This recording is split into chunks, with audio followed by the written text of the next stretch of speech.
All right, what's going on all my gladiators? Hey, check this out. I got a goodie for you, okay?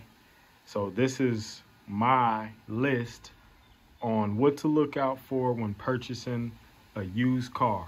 And remember, I can't make this up. So don't forget to hit that like, that comment, subscribe, make sure you leave a comment, so I know what videos you guys want to see. I got a lot of skills and I'm spreading knowledge for all the DIYs, okay? So first, all right, so we're looking at the exterior. If you're spending more than $5,000, $6,000, of course, this is a newer car, but you get the gist of the video. So let's get into it. Normally, first, I check the tires. So, I'm looking at the tires, tread looks okay on the front. Tread is great in the back. So tires are good. The wheels, they got a little scuff marks and stuff like that, but that's okay. So next, of course the hood will already be open, but I'm gonna pop the hood, all right? And this is if you're spending over $5,000 to $6,000, I'd say. So I'm looking, all right? Looking at the hood, I'm looking for leaks. I'm looking for oil leaks around the valve cover. I'm looking to see if the coolant level is where it should be.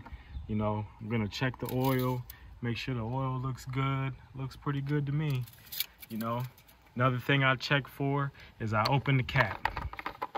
That's what I do on all my cars. If I don't see any milky substance, now sometimes, in some cases, you will see a little bit of milk on there, like when it's colder. But that doesn't mean that there's a blowed head gasket. It just means that condensation built up in the cap and the oil mixed in with it. So you have a little water in the cap, oil mixed in with it, all right? So if you're confused about that, whenever I get to the next step, be fine. All right, I'm gonna check my battery terminals. All right, I'm gonna check to see if there's any corrosion around there or anything like that. And the reason I check these things is you'll know if you're getting a better vehicle if the owner maintained their vehicle. All right, sometimes depending on what kind of vehicle it is, I check the air filter because that's part of general maintenance. Okay, so again, I'm checking for any leaks. I'm looking underneath. Bam. All right, now I'm gonna come in. I'm gonna check to see how clean the vehicle is. Of course, this is a newer car, so it's a little cleaner. If you're a mechanic and you got a scan tool, now's your best time to grab it. All right, so I'm gonna turn the car on. I'm gonna look for any lights. Is there any lights? Is there any brake lights, ABS or brake, or is there any things that say, oh, something is wrong? Is there a check engine light? Does everything work? Do my turn signals work? Okay, check my turn signals. Check to see if the gas needle is working. I'm gonna check the headlights, make sure all the headlights work. Okay, they're working. Now, this is something that I do, and it determines if I'm gonna purchase the car or not. All right, so I always come to the exhaust.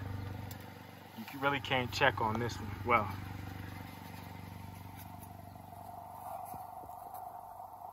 and what you want to pretty much look out for, okay? When you're checking the exhaust, you want it to be smooth coming out of there. All right, you're listening to the engine, listening for any knock, any like bump, bump, bump, bump, and anything that you hear that's off, don't buy, okay? This is all your checks. If you're a woman, this video is great for you. All right, so I'm gonna close the door. I'm gonna make sure all the doors closed and open. All right, making sure all of them closed and open real good. That's important because you want to know if it's been in a wreck or if it's not been in a wreck. I'm checking all of them. Boom. Okay, I'm looking around now. Car's been running for a couple minutes. I want to check and see if it's overheating. You know, if it's not overheating, okay, so far so good. All right. So now, car's off. Okay. What else I'm gonna check for? I'm gonna check for the vehicle history. Very important. Check the vehicle history. Make sure that that hasn't been involved in any crazy accidents or something where it can't, you know, can't come back from. Because some people will try to, you know, piece these cars together, and then, you know, you're running into a situation where you got this, you paid $10,000 for a car, but something happened to it. Okay. So now I'm not going to do the road test. All right. Because this is something that you're gonna have to feel. But when I'm driving the car, I want to make sure when I hit a bump, I'm not hearing any knocks. Also, when I'm driving the car, I want to make sure that it goes in a straight line. If I take my hand off the steering wheel, it goes in a straight line. Okay, it doesn't go to the left or to the right, straight line. Okay, I want to make sure that the brakes work good. I want to make sure that whenever I stop, the brakes work good. I can even, on some of these cars, you can check to see how worn out the brakes are, or that's a question that you can ask your dealer. Say, hey, when's the last time you changed the brakes? When's the last time you changed the transmission fluid? When did you change the rear diff fluid if it's a rear wheel drive? Did you fix everything that needed to be fixed on the vehicle? You know, I'm looking underneath to see if I see any rust or anything. Of course, this is a newer car, but I'm looking under to see if I see any rust or on the frame or anything like that. You know, that's what I'm looking for. All right. And most importantly, I want to check the paint, because a person that's selling you a car, they're going to want to make sure that this car is buffed, detailed, that the paint is nice, the windows are clean, that your stereo components work. It's just a no-brainer. Like when you're buying a house, you go to buy a house, you're not just gonna buy a house that's, you know, you can tell somebody that didn't take care of their house opposed to someone who did.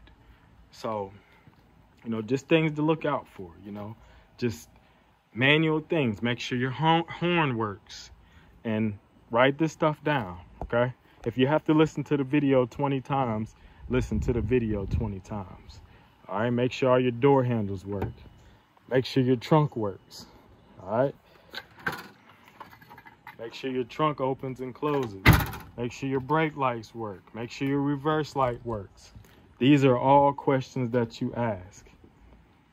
And then I'm 100% that you'll start finding better cars for better, you know, you'll have a car that'll last a good amount of time. So this is my checklist.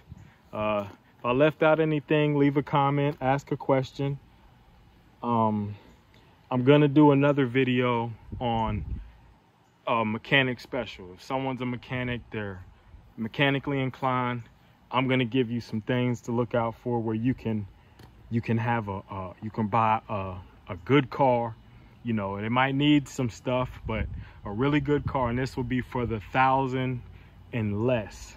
Okay, so, well, I'll say 3,000 and less cars that need things. So again, my gladiators, I'm giving another one to you. This is my checklist on buying a used car from 7,000, I'd say, to 15,000. Okay? Peace.